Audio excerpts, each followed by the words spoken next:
Hey everyone, last video में हमने abiotic factors complete किए थे एंड इस वीडियो में हम बायोटिक फैक्टर्स कंप्लीट करेंगे एंड ये लास्ट टॉपिक है हमारा इस चैप्टर का। इस चैप्टर में टोटल 2 ही टॉपिक थे, abiotic factor and biotic factor. अब हम सेकंड स्टार्ट कर रहे हैं बायोटिक फैक्टर। जैसे कि आपको पता ही है बायोटिक फैक्टर में क्या क्या आते हैं, वो सारे लिविंग ऑर्गेनिज्म आते हैं। ठीक है, जितनी भी लाइव चीज़ें हैं वो सारे के सारे बायोटिक फैक्टर्स के अंदर ही आती हैं। तो यहाँ पे बायोटिक फैक्टर तो इतना बड़ा टॉपिक है कि हम इसे कंप्लीट स्टडी नहीं कर सकते, क्योंकि एक लिविंग ऑर्गेनिज्म के बारे में जानना बहुत बड़ा टॉपिक होता है। तो यहाँ पे हम सिर्फ एक ही टॉपिक के बारे में स्टडी करेंगे कि जो लिविंग ऑर्गेनिज्म हैं उनके बीच में कैसी कैसी इंट्रैक्शंस होती हैं, बिल्कुल होती हैं आपस में इंट्रैक्शन। बस हम वही इंट्रैक्शन पढ़ेंगे यहाँ पे कि लिविंग ऑर्गेनिजम्स के बीच में कौन कौन सी इंट्रैक्शंस देखने को मिलती है। 2 तरह की इंट्रैक्शन होती है, इंट्रास्पेसिफिक एंड इंट्रास्पेसिफिक। इंट्रास्पेसिफिक, जो इंटरस्पेसिफिक है, इंटरस्पेसिफिक मतलब नाम से आपको पता ही होगा इंटर और इंट्रा में क्या डिफरेंस है। इंटर मतलब जब डिफरेंट ऑर्गेनिजम्स के बीच में, या मैं लिख देती हूँ between member of different species के बीच में, जो डिफरेंट स्पीसीज़ के मेंबर्स के बीच में, या फिर किसी डिफरेंट स्पीसीज़ के डिफरेंट मेंबर्स के बीच में अगर किसी भी तरह कोई इंट्रैक्शन है उसे बोलते हैं inter specific interaction.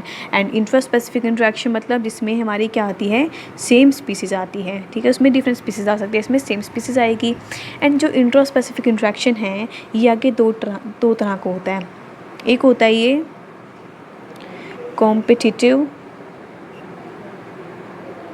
Interaction and second होता है कोऑपरेटिव इंट्रैक्शन। नाम से पता चल रहा है कॉम्पिटिटिव इंट्रैक्शन मतलब यहाँ पे कंपटीशन होएगा आपस में, एंड कोऑपरेटिव इंट्रैक्शन का मतलब आपस में कोऑपरेट में रहेंगे जो। ठीक है, एंड वही अगर हम बात करें कॉम्पिटिटिव इंट्रैक्शन की, तो इसमें क्या होता है, कॉम्पिटिटिव इंट्रैक्शन में 2 या 2 से ज़्यादा ऑर्गेनिजम्स के बीच में कॉम्पिटिशन होता है फॉर गेटिंग सम रिसोर्स। ठीक है, between 2 or more organism for getting some resource, या फिर किसी और चीज़ के लिए, या फिर कहीं रहने के लिए किसी 2 ऑर्गेनिजम्स के बीच में अगर कंपटीशन हो जाए तो उसे हम बोलते हैं कॉम्पिटिटिव इंट्रैक्शन। ठीक है, एंड बात कर हमने अभी कहा कि ये जो इंट्रा स्पेसिफिक है ये सेम स्पीसीज़ के बीच में है। तो अगर सेम स्पीसीज़ के बीच में ही और मतलब सेम स्पीसीज़ के मेंबर्स के बीच में अगर कंपटीशन हो रहा है किसी रिसोर्स के लिए, तो सिंपल सी बात है ये जो स्ट्रगल होगा वो बहुत ज़्यादा स्ट्रॉन्ग होएगा, मोर स्ट्रॉन्गेस्ट स्ट्रगल देखने को मिलेगा।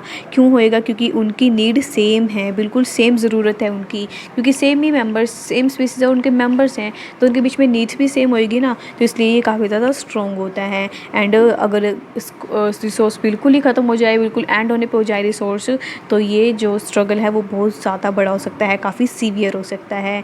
ठीक है, एंड कॉम्पिटिशन को हम कैसे कम कर सकते हैं, हम तो नहीं कम कर सकते, मतलब जिनके बीच में भी कॉम्पिटिशन हो रहा है, कॉम्पिटिटिव इंट्रैक्शन हो रही है, तो वहाँ से अगर कोई एक एनिमल या फिर कुछ एनिमल्स वहाँ से माइग्रेट कर जाएं तो ये कॉम्पिटिटिव इंट्रैक्शन रिड्यूस हो सकती है। बस अगर क्वेश्चन पूछा जाए कि how can we reduced the competitive interaction, then हम क्या आंसर देंगे, बाय इन माइग्रेशन। अगर in the case of animals या फिर प्लांट्स की बात करें तो सीड डिस्पर्सल हो जाए, उस जगह पे ना गिरे, क्योंकि उस जगह पे गिरेगी तो न्यूट्रिएंट्स के लिए कॉम्पिटिशन हो जाएगा आपस में, तो इस वजह से सीड कहीं और थोड़ा दूर जाके गिरे, थ्रू विंड किसी के थ्रू गिर सकती हैं।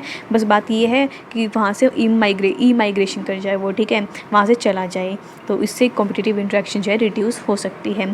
छोटा सा था कॉम्पिटिटिव इंट्रैक्शन, आपने पहले पढ़ा भी होगा, इससे ज़्यादा बताने की ज़रूरत ही नहीं पड़ी, एंड बिल्कुल छोटा सा है, बस इसको अच्छे से एलेबोरेट करके लिख देना पेपर में। अब सेकेंड आता है कोऑपरेटिव इंट्रैक्शन। सो कोऑपरेटिव इंट्रैक्शन में क्या है, जैसे कि इसके नाम से इंडिकेट हो रहा है, कोऑपरेटिव इंट्रैक्शन मतलब आपस में कोऑपरेट करके रहना, है ना। उसमें तो कंपटीशन चल रहा था आपस में, लेकिन इसमें आपस में कोऑपरेट करके रहना ही क्या कहलाता है, कोऑपरेटिव इंट्रैक्शन कहलाता है। एंड यहाँ भी काफ़ी सारी हम टाइप्स पढ़ने को मिलेंगे हमें कोऑपरेटिव इंट्रैक्शंस में। तो सबसे पहले इंपॉर्टेंट क्या आता है, अगर बंदे आपस में कोऑपरेट करके रहेंगे तो यहाँ पर सबसे एक इम्पॉर्टेंट चीज़, उनके बीच में इंक्रीज चांसेस ऑफ रिप्रोडक्शन। ठीक है, रिप्रोडक्शन के चांसेस काफ़ी ज़्यादा इंक्रीज़ हो जाएंगे, ये बात हमें पता है और समझ में भी आती है इजीली। ठीक है, तो अगर कोऑपरेशन में रह रहे हैं तो पहली थिंग क्या हो सकती है, मेटिंग। ये हम कुछ पॉइंट्स लिखेंगे जो कोऑपरेटिव इंट्रैक्शंस के अंदर आते हैं कि कोऑपरेटिव इंट्रैक्शन में क्या क्या आ सकता है, फिर इसके करैक्टरिस्टिक्स क्या क्या हैं।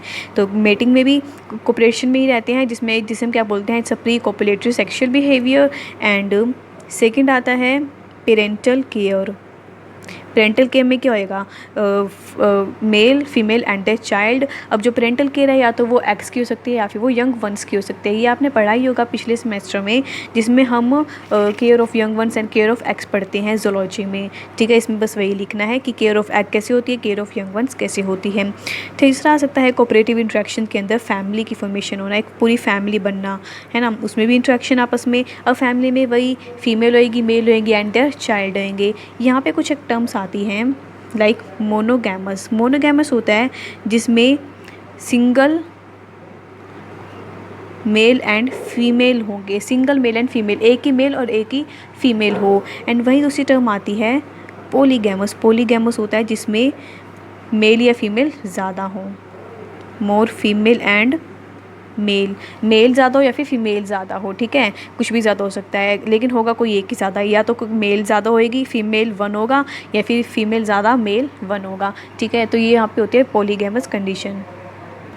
एंड कोऑपरेटिव इंटरेक्शन के अंदर अगला आता है एग्रीगेशन। नाम से पता चल रहा है कि एग्रीगेट हो गया ना, जब कुछ पर्टिकुलर जो इंडिविजुअल्स अगर आपस में एग्रीगेशन में रहते हैं तो वहाँ भी कोऑपरेशन ही होती है। तो सबसे बेस्ट एग्जांपल हम ले सकते हैं यहाँ पे किसी हर्ड की फॉर्मेशन होना। हर्ड फॉर्मेशन से आप समझते होंगे, हर्ड मतलब कोई भी झुंड बन जाना किसी भी जगह का, किसी भी स्पीसीज़ का। लाइक लॉयंस की बात करते हैं, लॉयंस जब भी शिकार करते हैं तो वो मोस्टली की बात कर रहे हैं, वो झुंड में ही रहते हैं। या फिर मोस्टली हम बात करें अगर डियर्स की, तो डियर्स भी काफ़ी ज़्यादा झुंड में ही रहते हैं, मतलब हर्ड की फॉर्मेशन होती है यहाँ पे। तो यहाँ इसे भी क्या बोलते हैं, एग्रीगेशन। एग्रीगेशन मतलब किसी एक पार्टिकुलर टाइम पे, किसी एक पर्टिकुलर पीरियड के दौरान या फिर कभी ज़रूरत पड़े उस टाइम पे काफ़ी स्पीसीज़ का इकट्ठा हो जाना क्या कहलाता है, एग्रीगेशन कहलाता है। अब जो ये एग्रीगेशन है या तो ये परमानेंट हो सकता है फिर टेम्पररी हो सकता है। अगर हम बात करें परमानेंट की, मतलब हमेशा ही एग्रीगेशन में रहना, सब परमानेंट का बेस्ट एग्जांपल हम कर सकते हैं मोंकी का। आपने देखा होगा मोंकी हमेशा एग्रीगेट इकट्ठे होके ही आते हैं, जब भी कहीं दिखे तो काफ़ी सारे दिखेंगे, है ना। या फिर हो सकता है टेम्पररी, मतलब किसी एक टाइम के दौरान या फिर कभी बिल्कुल ही ज़रूरत के टाइम पर ही एग्रीगेशन हो, तो वो होती है फ्रॉग्स के अंदर। फ्रॉग्स हमें कभी भी इकट्ठे झुंड में बहुत कम देखने को मिलते हैं। अब इसके फ़ायदे क्या हैं एग्रीगेशन के? एग्रीगेशन के कुछ फ़ायदे ये हो सकते हैं कि यहाँ पे अगर हम जब इकट्ठे लोग रहेंगे काफ़ी सारे, तो यहाँ पे प्रोटेक्शन इंक्रीज़ हो जाती है ना, आपस में उनकी प्रोटेक्शन इंक्रीज़ हो जाती है। किसी पे कुछ भी दिक्कत आए तो बाकी लोग संभाल लेते हैं, तो प्रोटेक्शन इंक्रीज़ हो गई। या फिर नॉलेज का ट्रांसफ़र भी होता है, आपस में नॉलेज ट्रांसफ़र भी होती है। ठीक है, एंड बात करें तो हम रिप्रोडक्शन भी चांसेस भी काफ़ी ज़्यादा इंक्रीज़ हो जाते हैं, है ना, एग्रीगेशन में रहने से। तो ये तो कुछ इसके एडवांटेजेस के एग्रीगेशन में रहने के क्या क्या फ़ायदे हैं। एंड फिफ्थ आता है हमारा, फिफ्थ कोऑपरेटिव इंटरेक्शन आती है टेरिटोरियलिटी। टेरिटोरियलिटी का मतलब क्या है? टेरिटोरियलिटी मतलब ये जो वर्ड है ये आया है टेरिटरी से। टेरिटरी क्या होता है? टेरिटरी होता है एक ऐसा स्पेसिफिक एरिया जो कि कोई ऑर्गेनिज्म अपने लिए बना लेता है। लाइक एग्जांपल पढ़ते हैं डॉग का। आपने देखा ही होगा जो डॉग है सबकी अपनी अपनी एक सबकी गली होती है ना। कोई भी जो डॉग है किसी दूसरे डॉग को अपनी गली में आने नहीं देता, क्योंकि वो अपनी अपनी एक टेरिटरी बना लेते हैं, मतलब अपनी अपनी एक जगह फिक्स कर लेते हैं अपने खुद के अकॉर्डिंग।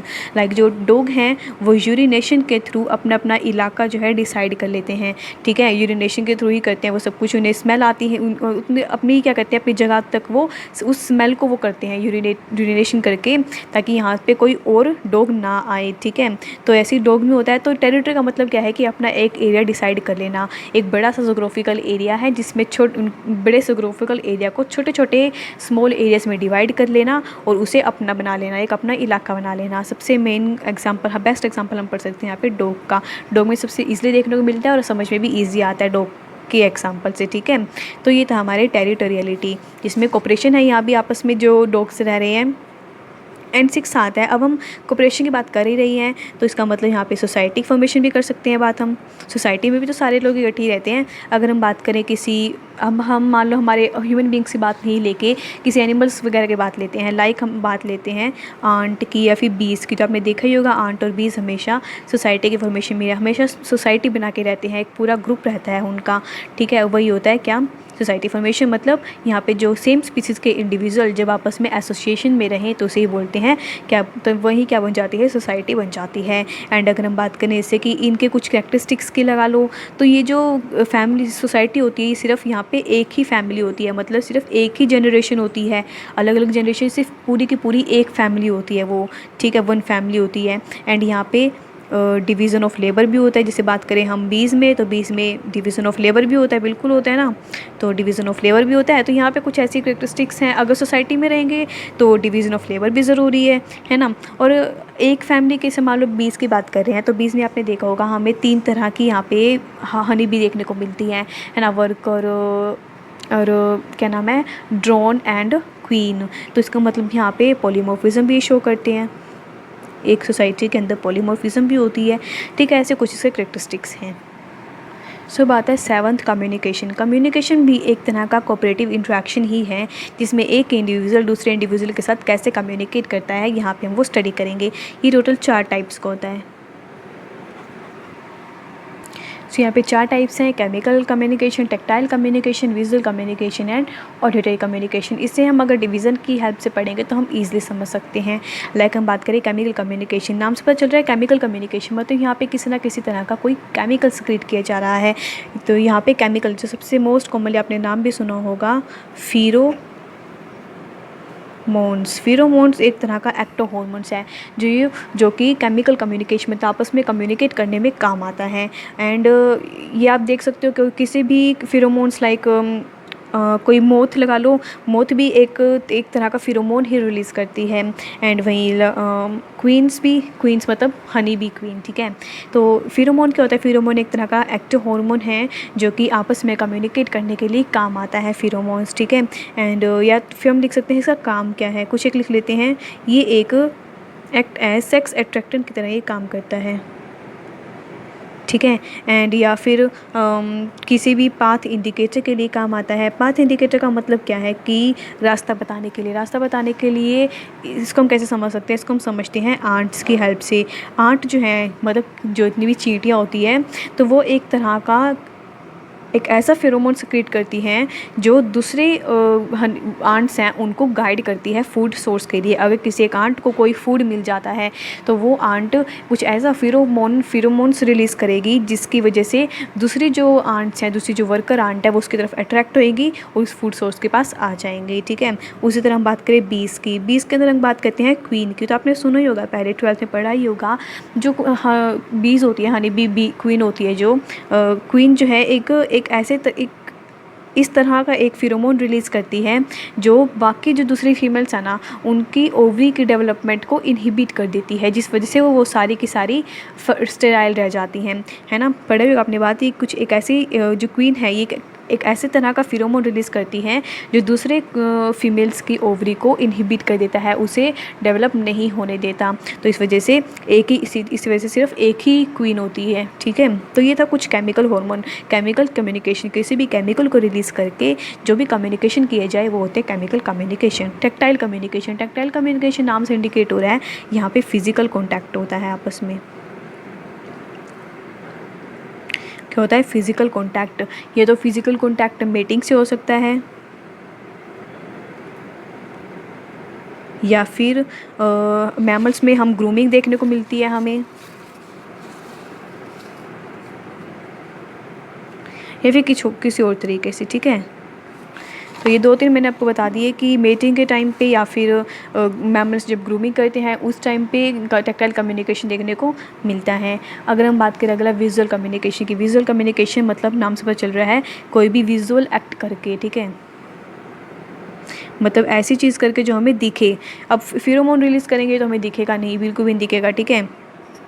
एंड फिजिकल कांटेक्ट हो रहा है तो फिजिकली हो रहा है, इसका कोई वो नहीं। एंड विजुअल कांटेक्ट मतलब जो चीज़ हम देख सके। लाइक सबसे बेस्ट एग्जांपल पढ़ते हैं यहाँ पे हनी बी वर्कर का। हनी बी वर्कर का आपने सुना ही होगा, जो हनी बी वर्कर होती है वो एक कुछ स्पेशल टाइप के डांस करती है। क्यों करती है? क्योंकि उन्हें अगर किसी भी वर्कर हनी बी को कोई भी फूड रिसोर्स का पता चल जाता है तो यहाँ पे जो हनी बी है वो कुछ स्पेशल टाइप के डांस करती है। क्या करती है? डांस करती है उस फूड रिसोर्स की इंफॉर्मेशन देने के लिए। अब यहाँ पे जो डांस होता है वो दो तरह का हो सकता है, या तो होता है वो राउंड डांस। अगर वो राउंड डांस कर रही है तो इसका मतलब जो उनका फूड रिसोर्स है वो 75 मीटर के अंदर अंदर है। ठीक है, 75 मीटर के अंदर अंदर है। वही अगर बात करें, अगर वो टेल वैगिंग डांस करे, क्या करे? अगर वो टेल वैगिंग डांस कर रही है तो इसका मतलब उसका जो फूड रिसोर्स है वो काफ़ी लॉन्ग डिस्टेंस पे है। ठीक है, ये से शो होता है। ठीक है, तो इसी वजह से यहाँ पे क्या है, विजुअल एक्ट, किसी भी विजुअल एक्ट के थ्रू कुछ लोग आपस में कम्युनिकेट करना। और जो ये हनी बी है ये डांस करती है और किसको इन्फॉर्मेशन देती है इस चीज़ की? दूसरी हनी बी इसको इन्फॉर्मेशन देती है कि फूड रिसोर्स कहाँ पे है। ऑडिटरी कम्युनिकेशन नाम से पता चल रहा है कि किसी भी स्पेसिफिक साउंड के दौरान, ठीक है, स्पेसिफिक साउंड की वजह से या फिर स्पेसिफिक साउंड के साथ कोई भी इंट्रैक्शन किया जाए तो उसे वही यहाँ पे क्या आ गया? कम्युनिकेशन, मतलब आपस में कम्युनिकेट करना। इसका भी सबसे बेस्ट एग्जांपल आप पढ़ सकते हो, जो कि आपने सुना ही होगा कभी कभी, जो मेल फ्रॉग्स होते हैं उनको आपने क्रॉकिंग करते हुए देखा होगा। मेल फ्रॉग जब क्या करते हैं? क्रॉक्स करते हैं। तो वो क्रॉक क्यों करते हैं? वो क्रॉक करते हैं टू कॉल फीमेल फ्रॉग को बुलाने के लिए। ठीक है, इसी वजह से वो क्रॉकिंग करते हैं। वहीं हम बात करें कुछ बर्ड की, लाइक जो कोयल है, कोयल बर्ड जो है वो भी सिंगिंग करती है। तो उसमें सारे सिंगिंग बर्ड आ जाएंगे, वो भी फीमेल को बुलाने के लिए सिंगिंग करते हैं। एंड वहीं बात करें मेल किकाडा या फिर मेल क्रिकेट की, क्रिकेट तो आपने सुने होंगे, बहुत ज़्यादा शोर करती है। तो ये आपस में इनकी कम्युनिकेशन तरीका है कि कौन कैसे आपस में कम्युनिकेट करता है। तो यहाँ पे होता है हमारे ख़त्म बायोटिक फैक्टर्स एंड ये पूरा सेकेंड चैप्टर एनवायरनमेंट। ठीक है, होप गाइस कि आपको ये चैप्टर मुश्किल ना लगे। एंड अगर मुझसे कोई भी किसी भी तरह की कोई दिक्कत हुई है समझाने में, या फिर मेरा कहीं से भी कोई तरीका गलत हो समझाने का, तो प्लीज़ मुझे कमेंट करके बता दिए करिएगा ताकि मैं उस चीज़ को अपना सुधार सकूँ। ठीक है, and thank you, bye bye.